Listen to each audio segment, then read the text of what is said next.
Olá, estudante! Eu sou Paulo Vinícius, professor de Sociologia. A aula de hoje é de Ciências Humanas e Sociais Aplicadas. Hoje o tema é Gênero e Interseccionalidade, que é um tema voltado para o terceiro ano do ensino médio. Na aula de hoje vamos distinguir entre os efeitos de gênero de outros fatores que afetam diferenças ocupacionais e salariais no Brasil.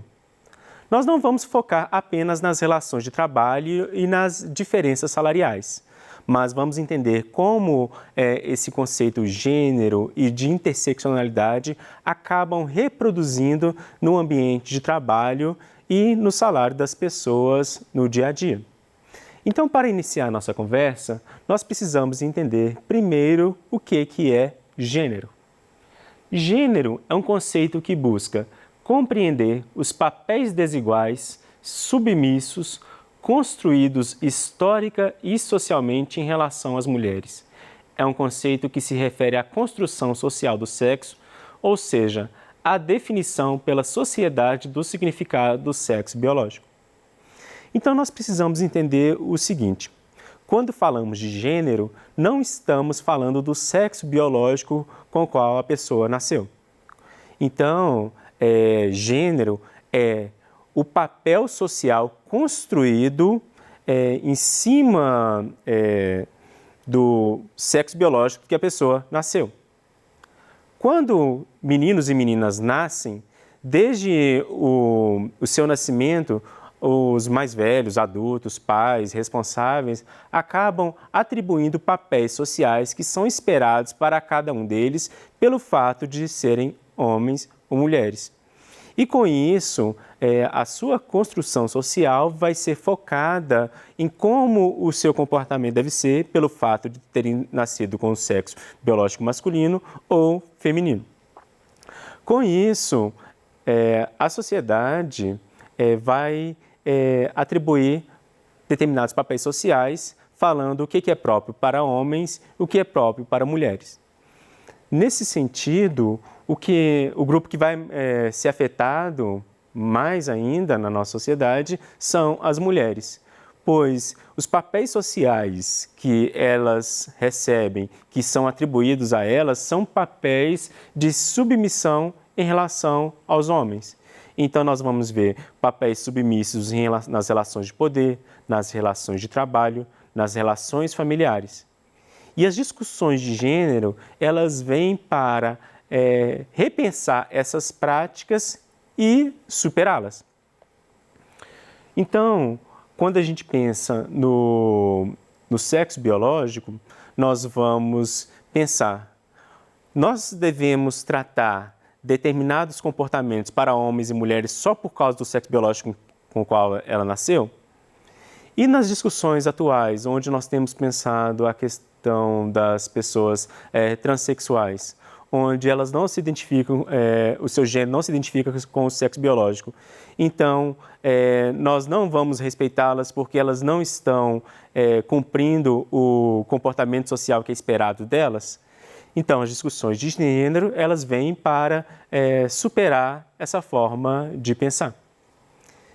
Para contribuir mais ainda com a nossa discussão, a gente pensa no conceito de interseccionalidade, que é um conceito que busca explicar as relações sociais excludentes que se intensificam com a presença de vários marcadores sociais, tais como gênero, raça e classe social.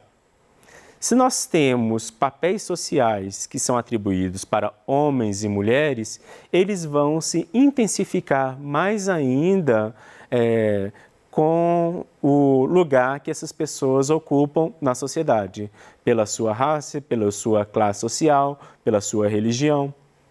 Com isso, nós podemos problematizar algumas questões.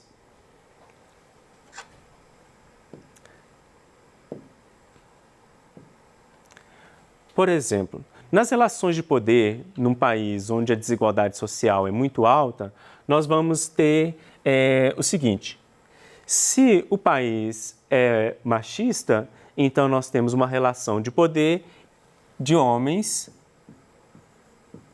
em relação a mulheres.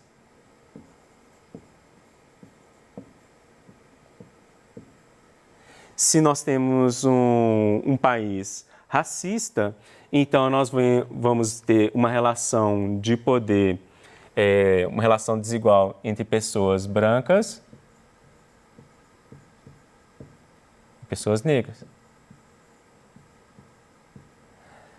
Se nós vivemos num país onde a desigualdade social é muito grande, então nós vamos ter uma diferença grande entre pessoas ricas e pessoas pobres. E com isso, por causa da interseccionalidade, nós vamos intensificar mais ainda essas relações. Podemos colocar aqui, por exemplo, a orientação sexual.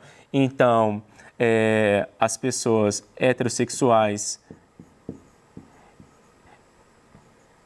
elas serão socialmente aceitas em relação às pessoas homossexuais. E isso quando a gente vive num país homofóbico. Aí, nós vamos ver que tem pessoas que sempre vão estar numa relação de poder, vão estar sendo privilegiadas. Então, nós vamos ter esses homens brancos, ricos, heterossexuais. E se pensarmos, voltando à questão das relações de gênero, onde a pessoa se identifica com o seu sexo biológico, nós vamos ter as pessoas cisgênero, que quando a pessoa se identifica com o sexo biológico, e as pessoas transgênero. Então, os homens cis, heterossexuais, brancos e ricos estão sempre numa relação privilegiada.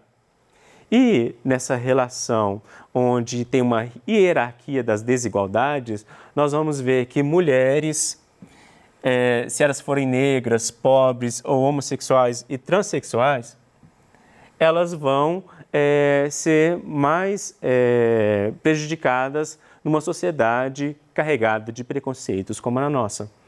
Então, a interseccionalidade, ela vem para mostrar que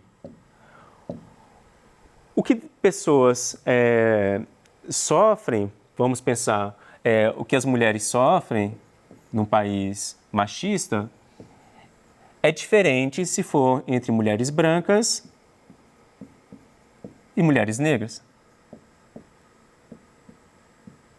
Enquanto umas estão lutando para erradicar, para acabar com o machismo, outras, além da violência do machismo, sofrem também a violência do racismo. Então, a interseccionalidade ela vem para mostrar isso, que a discussão sobre gênero ela tem um ponto em comum.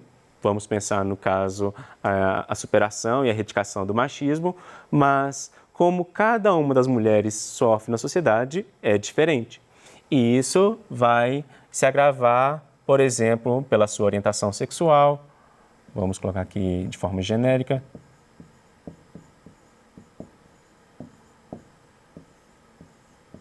E podemos pensar também se nós temos mulheres negras, pobres, em que momento a gente pode ter uma diferença entre elas pensando na interseccionalidade? Então, a gente pode pensar na orientação sexual, na religião, por exemplo. Será que se a gente pensa numa comunidade, no nosso bairro, nós temos mulheres negras, pobres, mas que são lideranças comunitárias? Será que o pertencimento religioso que elas têm acabam influenciando na forma como elas são tratadas?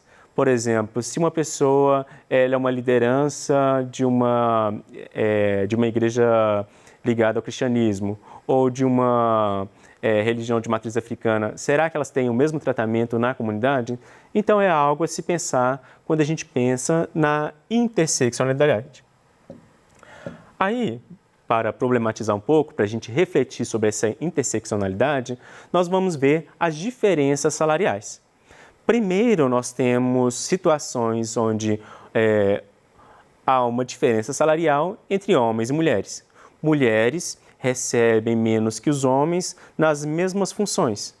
Então, há determinados ambientes de trabalho onde as mulheres desempenham as mesmas funções que os homens e têm um salário menor. Então, nós podemos também pensar em ambiente de trabalho onde pessoas brancas e negras recebem um salário diferente. Aí vamos problematizar dentro da interseccionalidade. Uma empresa, ela pode ser analisada se ela reproduz práticas machistas e racistas pela forma como ela contrata pessoas. Uma empresa, ela pode ter muitas mulheres e falar que não é uma empresa machista, mas lá a maioria dessas mulheres, ou a totalidade dessas mulheres, são brancas. Ou ainda declarar que essa empresa não é racista, porque tem homens que são negros que são contratados ali. Mas, ao problematizar, a gente vê que as funções que eles desempenham não são as mesmas que os homens brancos desempenham. Então, são, às vezes, funções inferiores, que recebem menos, ou muitas vezes subalternas, quer dizer que não são posições de poder. Então, a interseccionalidade, ela ajuda a gente a refletir sobre essas relações sociais marcadas por esses marcadores sociais, onde vamos ver que não é só o fato de alguém ser mulher que vai ter um tratamento, ou não é só o fato de uma pessoa ser pobre ou uma pessoa ser negra. E a gente pode levar para a prática a nossa reflexão trazendo algumas questões. Então, aqui nós vamos ter uma questão do Enem, de 2014, com o trecho Maria da Penha. Diz assim: você não vai ter sossego na minha vida, seu moço. Se me der um tapa, da Dona Maria da Penha, você não escapa. O bicho pegou. Não tem mais a banca de dar cesta básica, amor. Vacilou, tá na tranca. Respeito, afinal, é bom e eu gosto. Não vem que eu não sou mulher de ficar escutando esculacho. Aqui o buraco é mais embaixo.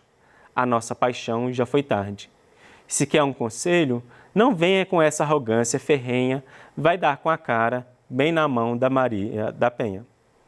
Então, se a gente pensar a Lei Maria da Penha, que ela vem como uma forma de proteger as mulheres que sofrem a violência em ambientes domésticos, a gente tem que pensar o contexto onde essa lei surge.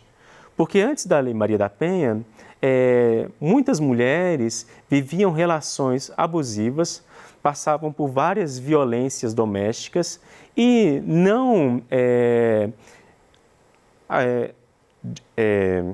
elas não acusavam, elas não denunciavam o marido, o parceiro violento.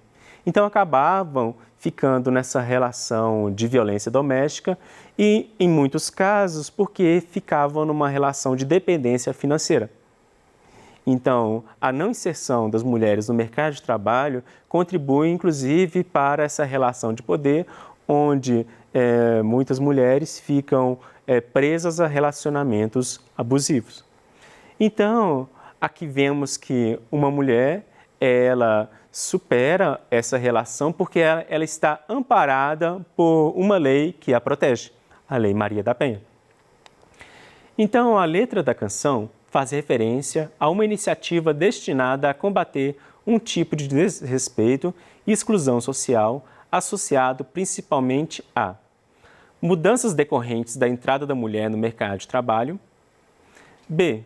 formas de ameaça doméstica que se restringem à violência física, c. relações de gênero socialmente construídas ao longo da história, d.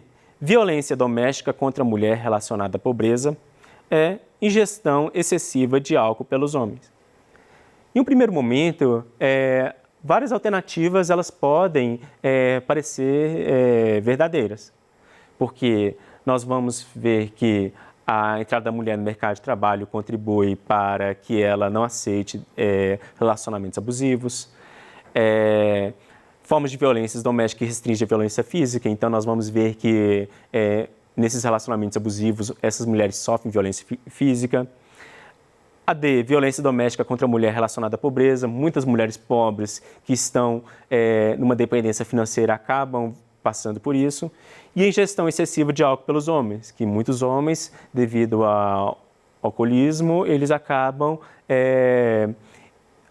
abusando mais ainda dessas relações.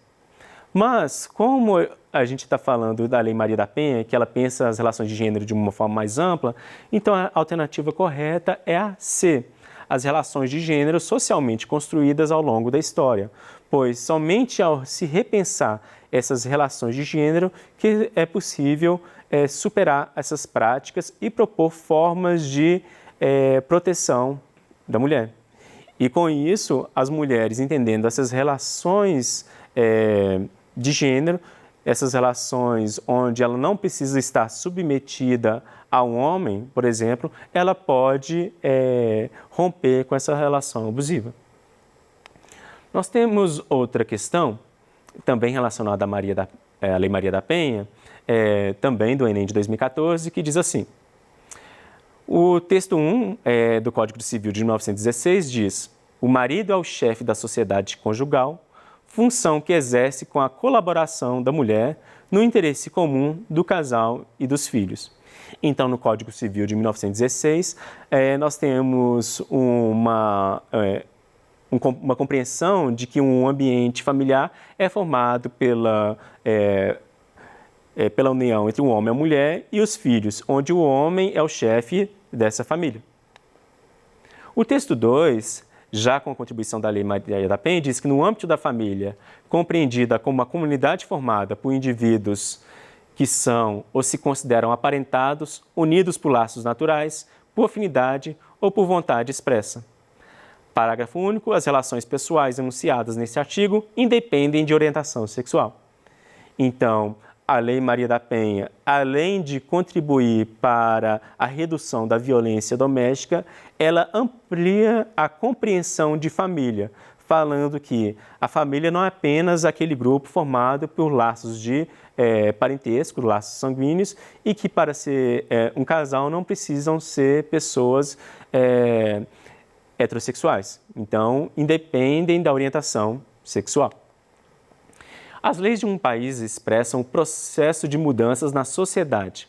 Nessa perspectiva, ao comparar o Código Civil de 1916 e a Lei Maria da Penha, as mudanças na definição jurídica do conceito de família no Brasil, nós vamos ter 5 alternativas. Letra A, sinalizam a inclusão das uniões homoafetivas no conceito de família, criando um marco legal para os movimentos que lutam pela diversidade sexual.